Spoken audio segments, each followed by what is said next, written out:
आलमपुर गांव में महेश नाम का शख्स अपनी पत्नी रीना और 2 बेटों के साथ रहता था। महेश अंडा सप्लाई का काम करता था। महेश का स्वभाव बहुत क्रोधी और धोखेबाज था। वो अक्सर रीना और अपने बच्चों को पीटता था। घर के अंदर महेश और रीना रसोई में हैं। महेश गुस्से में है। ये खाने में क्या बना रही हो? तुम देखो हर दिन दाल बनाती हो। जो पैसे तुम घर में देते हो उससे दाल ही खरीदी जा सकती है। तुम्हें पता है सब्जियां कितनी महंगी हैं? मुझे तुम्हारी ये दाल नहीं खानी। जाओ मेरे लिए बढ़िया अंडा पराठा बनाओ और कुछ रोटी ले आओ, नहीं तो मैं तुम्हें इतना लाड प्यार दूंगा कि तुम हमेशा के लिए दाल चावल बनाना भूल जाओगी। रीना रोते हुए किचन में जाती है और फिर पराठे के अंदर अंडा भर देती है और सबके लिए अंडा पराठा बनाती है। खाने के बाद बच्चे कहते हैं, माँ, आपसे अच्छा अंडा पराठा कोई नहीं बनाता। सच में मजा आ गया।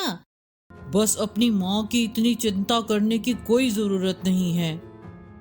रीना की हर बात महेश को कभी पसंद नहीं आती थी। वो छोटी छोटी बातों पर रीना से झगड़ा करता था।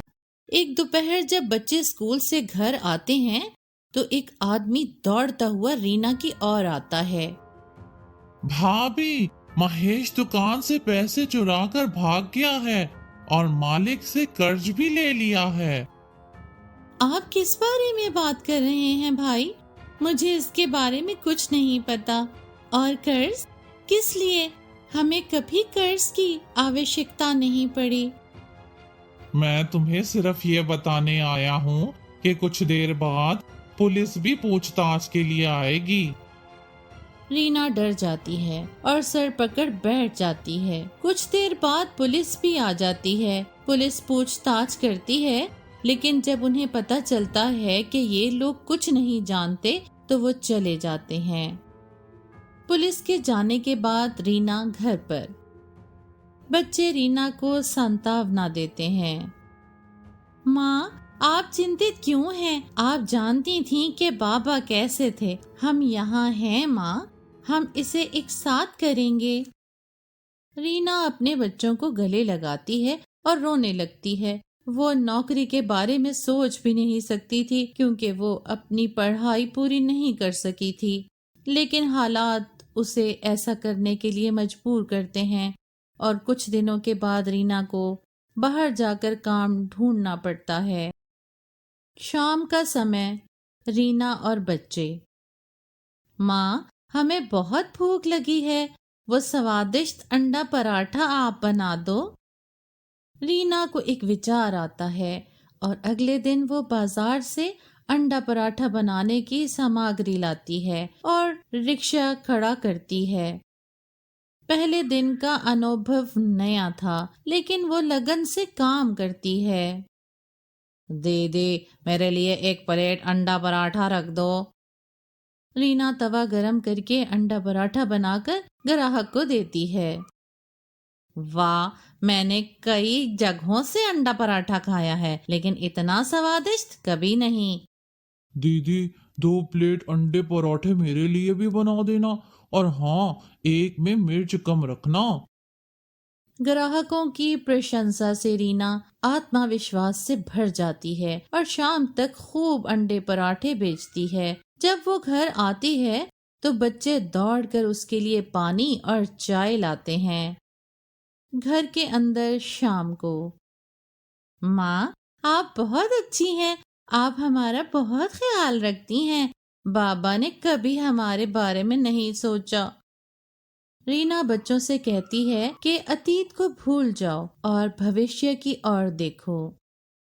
अब हम तीनों मिलकर आज को बेहतर बनाएंगे ताकि भविष्य बेहतर हो सके।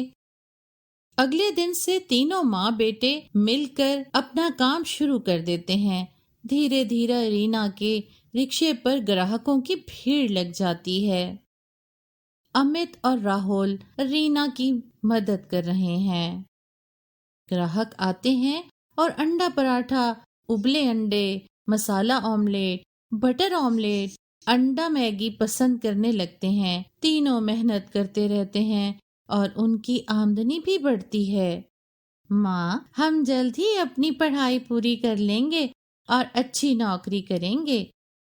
मैं माँ का काम जारी रखूंगा। धीरे धीरे वो दुकान खरीदने के बारे में सोचने लगते हैं और एक दिन दुकान का किराया देकर अपना काम शुरू कर देते हैं।